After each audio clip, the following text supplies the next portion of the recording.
You know, yesterday, I believe, I tried to compare the differences between the 1986 MLP film and the upcoming 2017 MLP film. Or this year, basically the MLP film that comes out within a week from tomorrow. And I know some people will come out here and say, Brian, it's not really fair to compare the two because there's no real comparison. And it wasn't fair for me to try to do so yesterday. And that might be true. Heck, even I said that yesterday, that there would not be any real comparison. Or that people would say there's not any real comparison between the two. But when you take a look at both films, you know some people are going to try to compare them either through writing down a comparison or coming on camera or through audio and talking about the differences. So I figured I might as well kind of throw my opinions in there as well. You see, if you do try to do a comparison between the two, sorry, my finger hit the mic there. But again, if you do try to do a comparison between the two, like people said, there is no real comparison. I think the biggest difference in comparing the two is the 2017 film has had plenty of time to establish, to be given an established background, an established history. It has given the characters plenty of time to develop. You can definitely tell that it was not rushed, animation-wise or anything.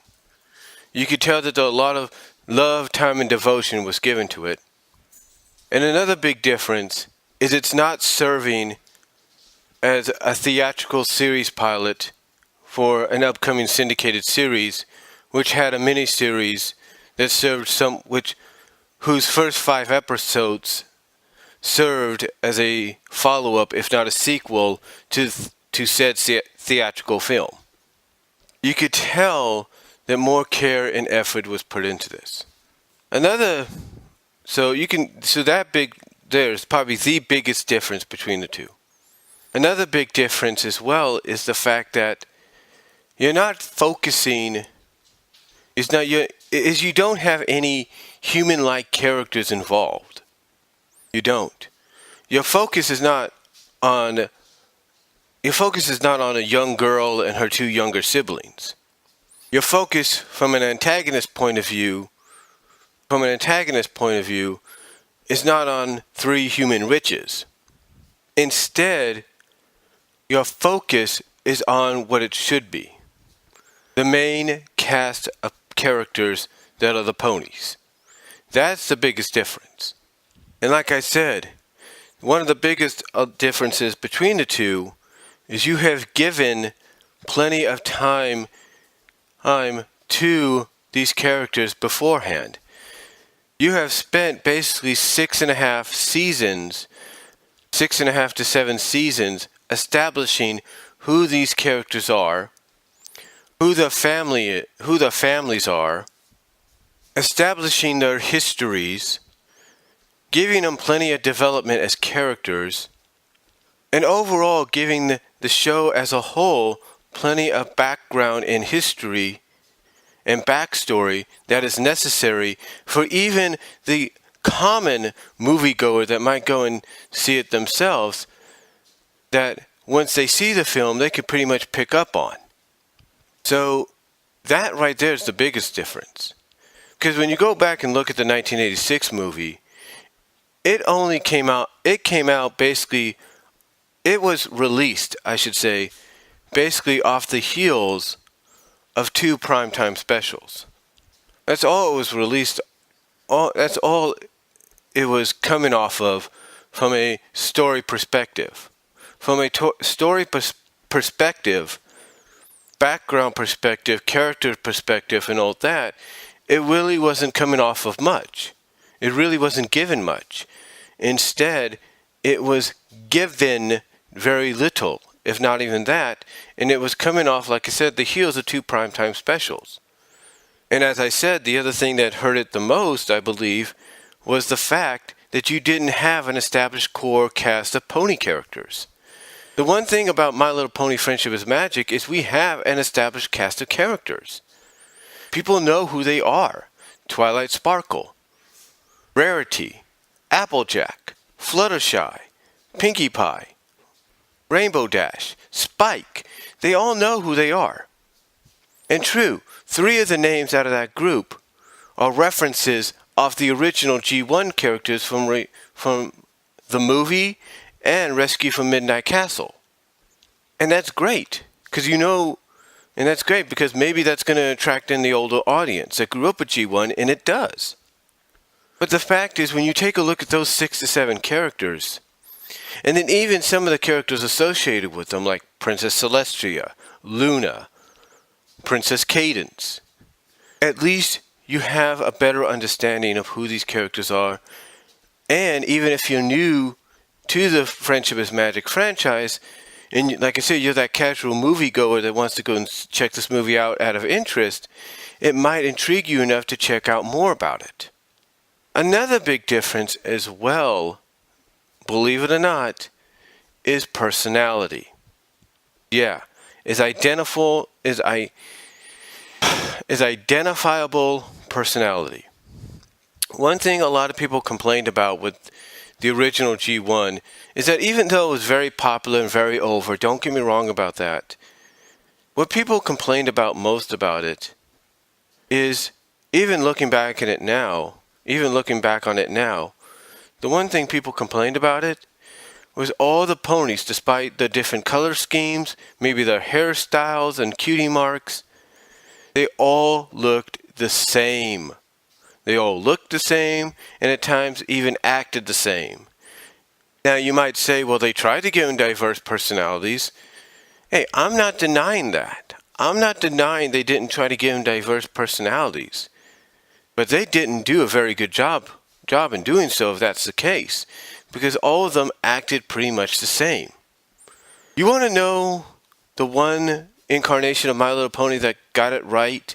And I'm sure Lauren Faust and the creators took inspiration from? Generation 2, My Little Pony Tales. Why?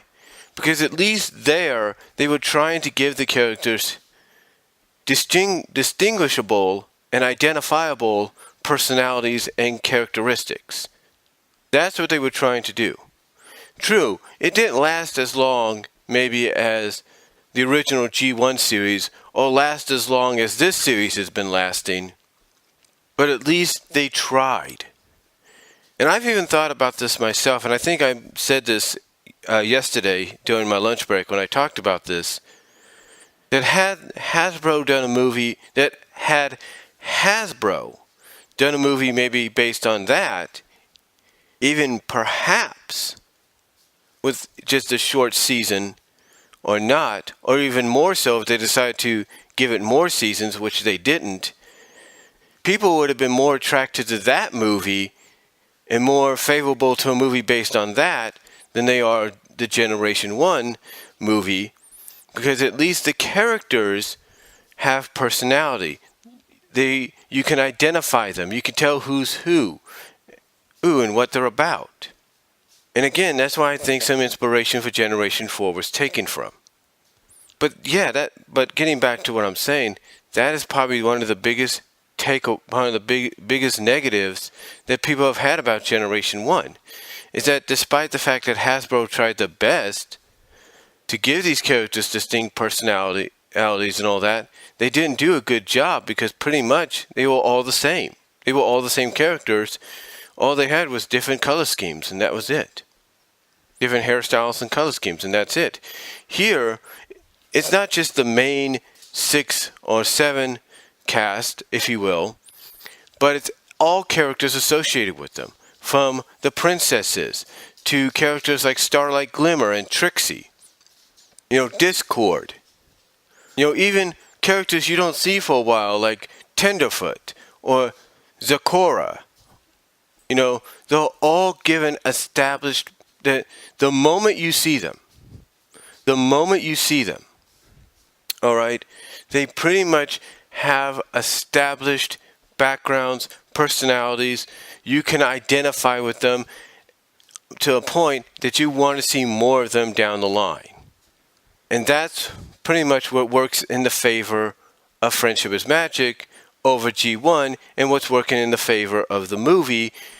Even though people may not know much about Friendship is Magic, it's still helping to work in the movie's favor because they're going to want to know more about who these characters are.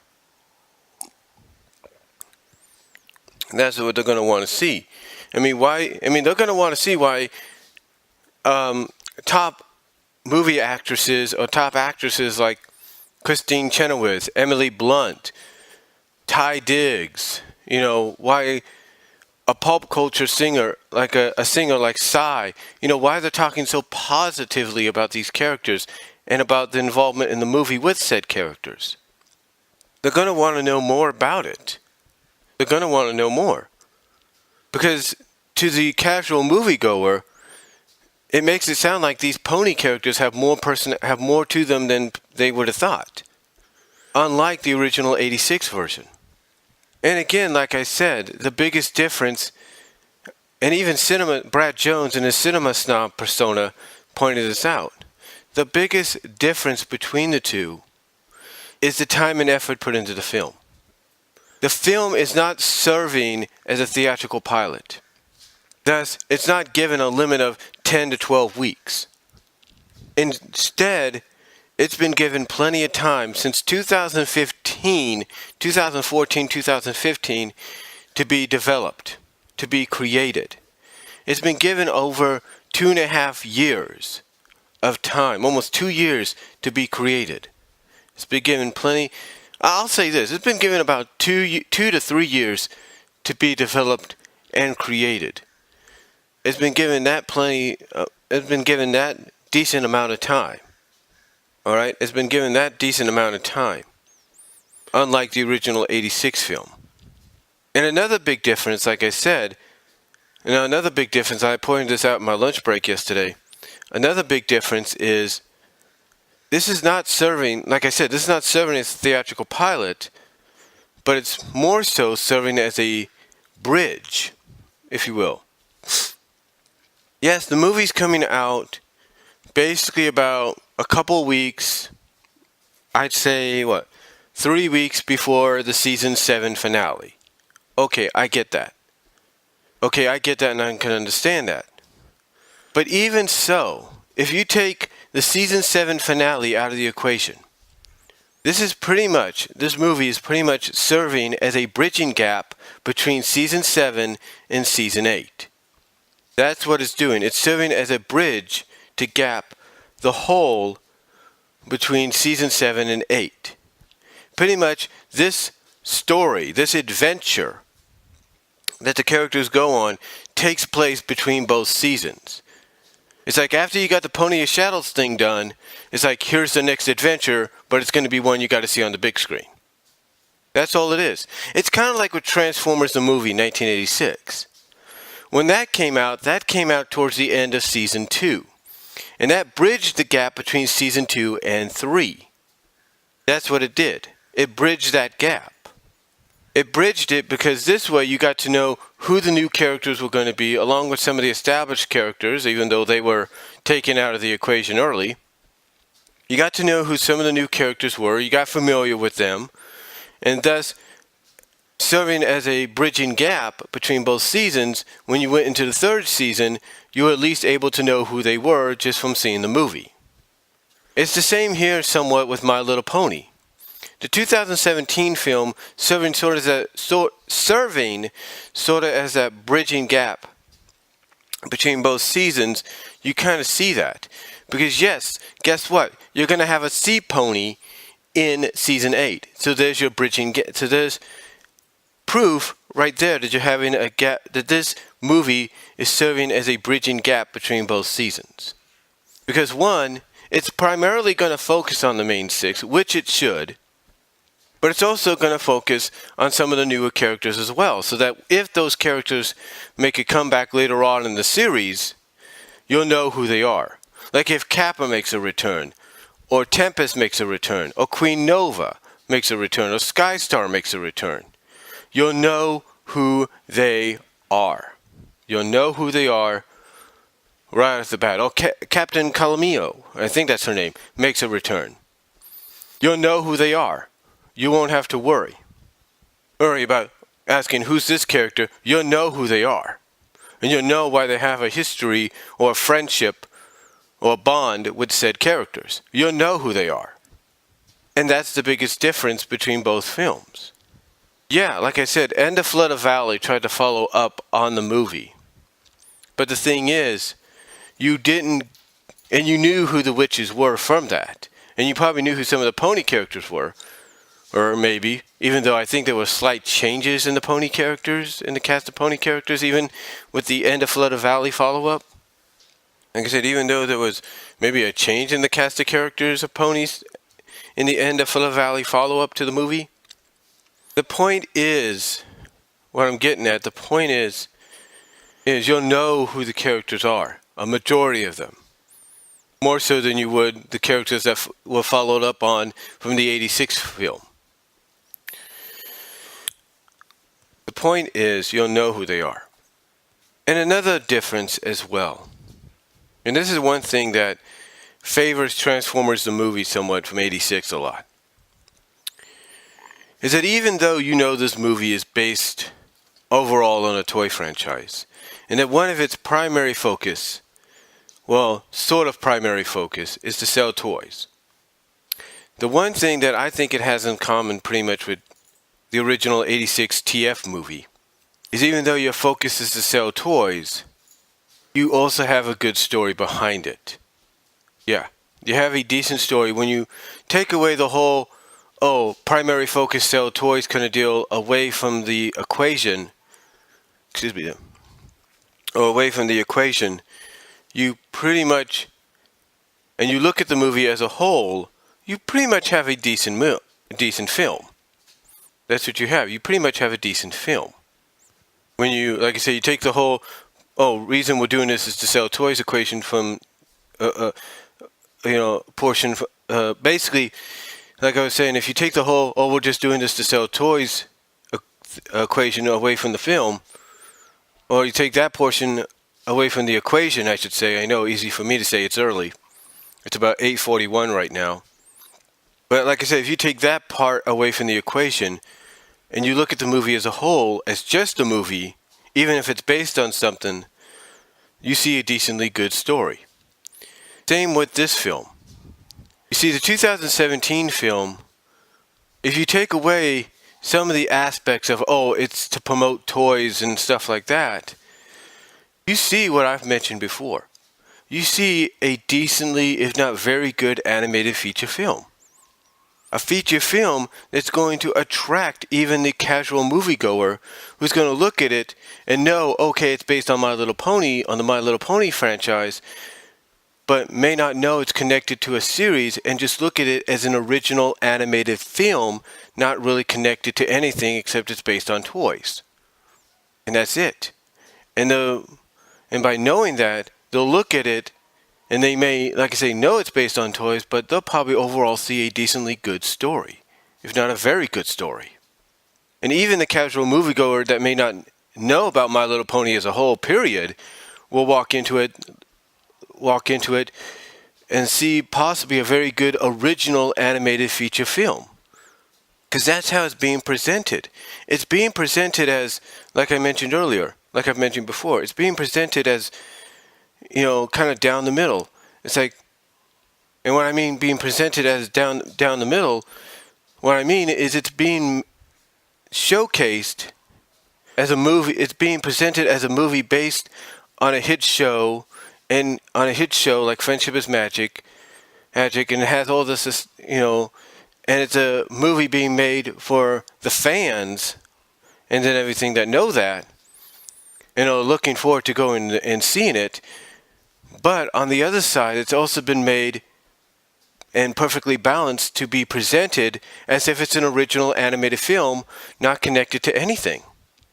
So that right there is one of the biggest differences between both films. Because the My Little Pony movie of 86 was rushed out, if you will. Yeah, it kind of did all right and kind of developed a cult following afterwards, even nowadays. But still, despite you probably tried to have a good story behind it and everything, it just overall, and I hate to say this, it's exactly what some critics negatively looked at the TF-86 film as being. Nothing more than a 90-minute toy commercial. And My Little Pony, the movie, was probably more of 1986, was probably more of an example of that than I think even Transformers, the movie of 1986.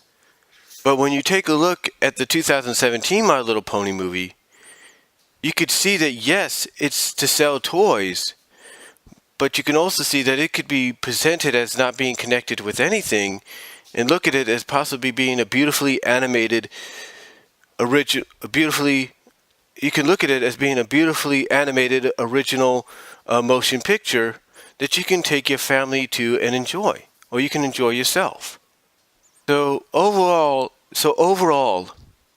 when you compare both movies and you look at the differences, like I said at the very beginning, there is, like I said in my on-camera perspective yesterday, there is no comparison. There is no real comparison.